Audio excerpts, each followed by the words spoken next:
Imagine a time when a single man held the fate of an entire nation's economy in his hands. Today we delve into the captivating world of banking and finance, where the name J.P. Morgan reigns supreme. His story is nothing short of a financial epic, a tale of immense wealth, unrivaled influence, and audacious power. In the heart of the Gilded Age, he wasn't just a financier, he was the financial titan who took the reins of America's destiny. Brace yourself for a journey through the corridors of power and the twists and turns of history as we uncover the remarkable legacy of J.P. Morgan. In this video, we will discuss the matchless influence and wealth of the great J.P. Morgan, a man on whose power the foundation of the American economy was laid. J.P. Morgan was born in 1837 to Junior Spencer Morgan I, a Titan financier who lived in Gilded Age America. Given that his birth was associated with great privilege, J.P. Morgan grew up with a silver spoon.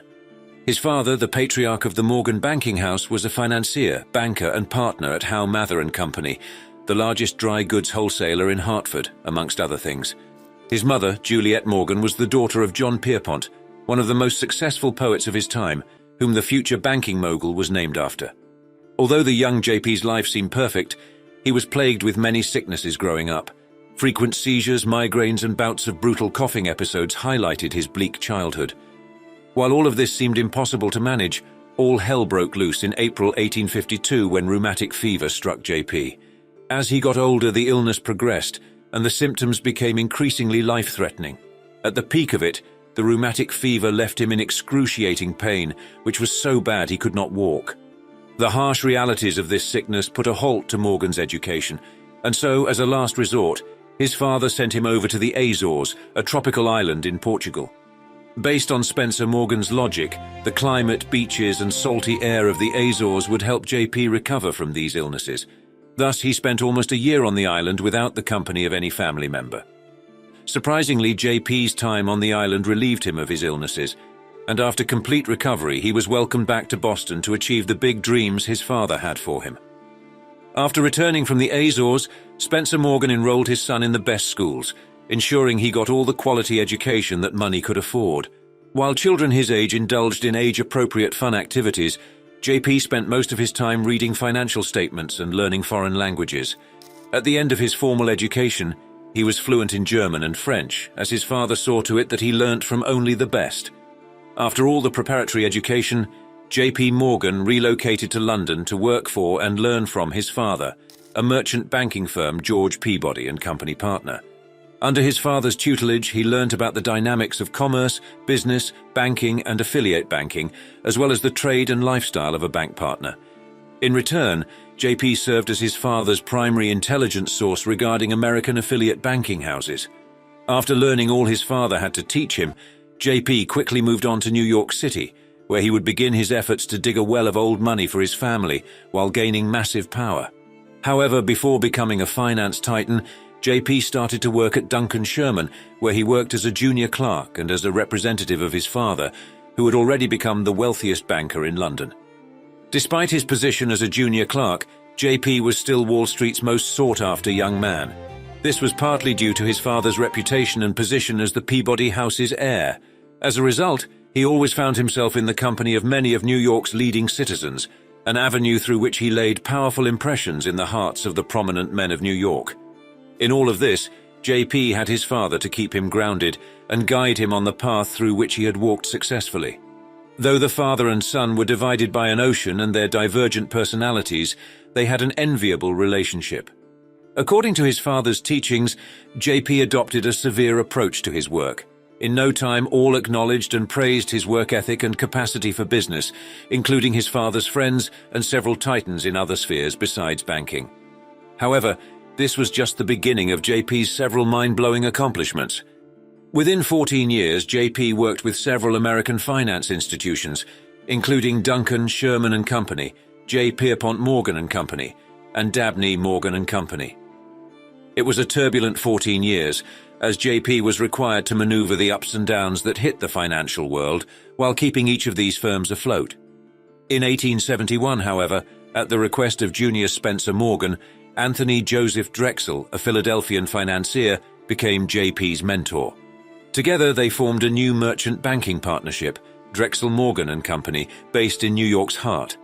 This new partnership served as an agent for European investment in the US, and as such, the firm was saddled with the responsibility of financing several government projects. Given his reputation and wealth, JP could finance many of these projects independently, without input from other investors. It was indeed an impossible weight to bear alone, but JP's intense work ethic and enthusiasm made it possible, and of course the profits were his to enjoy alone as well. For example, Drexel Morgan assumed the leading role in financing America's railroads, and financing such a project was a golden opportunity, because it was previously a non-monopolized sphere. He became a railroad magnate in no time, just like the Rockefellers were in the oil industry. He monopolized the railroad industry by purchasing all his competition and consolidating them into one massive and powerful conglomerate. While his staff did all the work, he would just sit back and enjoy all the profits, which amounted to billions of dollars. As one would expect, he used these profits to expand his already vast wealth, which became so dependable that it saved the American government one too many times. From his comprehensive stream of wealth, JP created a national capital market for industrial companies, which had previously existed only for railroads and canal constructions. Additionally, through his company, Drexel Morgan, JP took responsibility for the salary of the entire US Army in 1877. While his affluence was intimidating enough, JP's wealth climbed up to new heights after his father died in 1890, and he took control of J.S. Morgan and Company. As a result, JP's financial influence was not confined to the borders of America. It was also felt in London, a city where his father's influence was undeniable. At this point, JP was undisputedly the most powerful man in the US, but his wealth only increased exponentially. After the death of Anthony Drexel in 1893, the firm was renamed J.P. Morgan and Company, a precursor of J.P. Morgan Chase Bank, a modern banking empire that is the largest in the world. Later that same year, America was clutched by the harsh realities of the Panic of 1893. The country's economy had sunken so deep that even the national treasury had nearly depleted its gold reserves. JP, who had always solved impossible financial situations, stepped in, and with the Rothschilds he managed to save the US Treasury from bankruptcy.